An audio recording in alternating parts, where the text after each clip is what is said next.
In common with most braking systems, aircraft wheel brakes function by using friction between a fixed surface and a moving one to bring an aircraft to rest, converting kinetic energy into heat energy. The amount of heat generated in stopping a large modern aircraft is enormous. The problem of dissipating this heat has been a challenge to aircraft designers and scientists for many years. Braking systems have been improved, but aircraft have got faster and heavier, making heat dissipation a constant problem. The use of reverse pitch on propeller-driven aircraft and reverse thrust on jet-engined aircraft, plus the use of ground spoilers, has helped reduce the work the brakes need to do. But even with these, the need for powerful brakes still exists. In this, the first in a set of 3 lessons on wheel brakes, the components that make up a typical aircraft braking system will be described. All modern aircraft now use plate or disc brakes operated by hydraulic systems as their means of slowing down or stopping. Light aircraft use a very similar system to that used on cars. It consists of a pair of fixed friction pads bearing on or gripping a metal disc, which rotates with the wheel. The friction pads are made of an inorganic material, and the plates are of forged steel, with an especially case-hardened surface.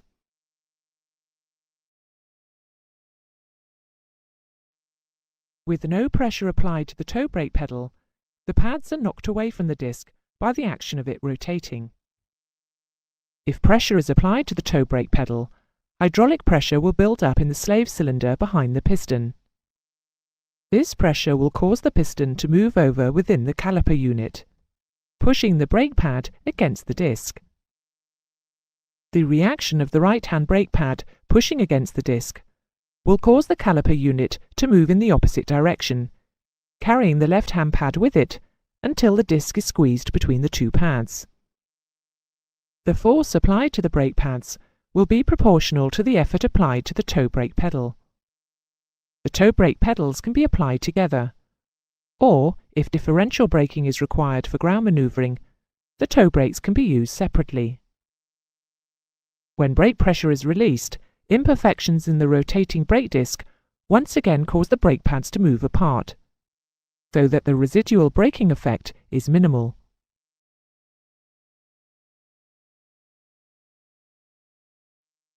On a simple light aircraft system, the pilot is able to apply sufficient pressure to the pedal with his foot to operate the brakes and slow the aircraft down. However, on larger aircraft, the pressure required to operate the brakes is greater than can be generated by the pilot's feet.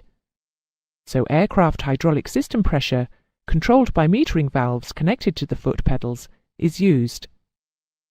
There will be a primary and an alternate hydraulic source available. The alternate source often has independent pipework. There may also be an accumulator for use in the case of total hydraulic system failure. On large aircraft, the braking surface is increased by using multiple brake plates, known as rotors, sandwiched between layers of friction material mounted on assemblies known as stators. This greatly increases the surface area, thus increasing the braking ability and helping to reduce the brake temperature. In this sort of construction, the rotating brake plates, or rotors, are key to revolve with the outer rim of the wheel, and the stationary pad assemblies, or stators, carrying the friction material, are key to remain stationary with the axle. The actuating pistons are housed in a fixed torque plate. They push on the sliding pressure plate. The stator and rotor assemblies are fitted between the pressure plate and a fixed thrust plate. When the brake is applied, hydraulic pressure pushes the actuating pistons, squeezing the rotors and stators between the pressure plate and the thrust plate. The harder the brake pedal is pressed, the greater will be the braking force applied to the pressure plate by the pistons. On aircraft with undercarriage bogies, the torque developed during braking will attempt to rotate the bogie about its pivot point. This is prevented by brake torque rods attached to the landing gear leg.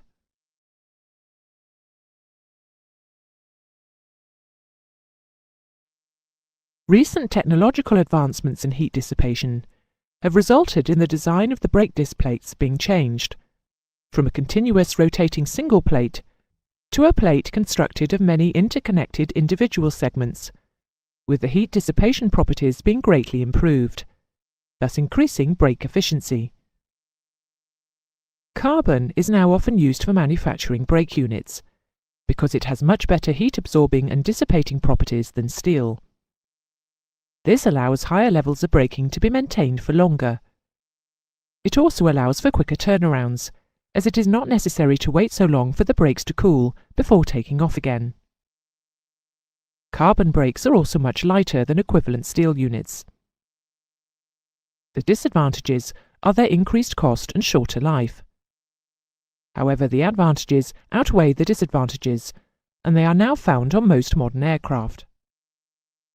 If, in spite of all of this, the brakes become too hot, they will not be able to absorb any further energy, and their ability to slow down the aircraft rapidly diminishes.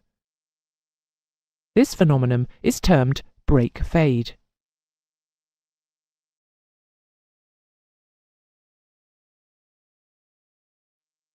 Each brake unit is fitted with brake adjusters, which use springs to move the pressure plate back when the brakes are released, allowing the stator and rotor assemblies to move slightly apart.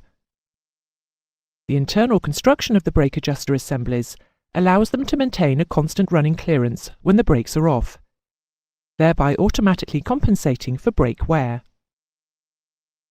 The retraction pin is connected to the pressure plate and is a tight fit in the friction bush, which is part of and moves with the guide assembly. When the brakes are released, the spring will pull the guide, the pin and the pressure plate to the left, allowing the stator and rotor assemblies to move slightly apart. When the brakes are applied, the pressure plate will pull the pin and guide assembly to the right until the guide reaches the end of its travel.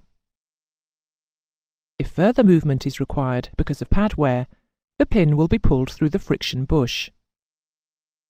When pressure is released, the spring will pull the guide, pin and pressure plate back to the left, until the guide assembly once again reaches the end of its travel, thus maintaining a constant running clearance. If the return spring inside the adjuster assembly ceases to function, or if the unit is wrongly adjusted, then the brakes may not release fully. This is termed brake drag. Brake drag will generate a lot of heat, and can be responsible for brake fade occurring sooner than it otherwise would, or even for a brake fire.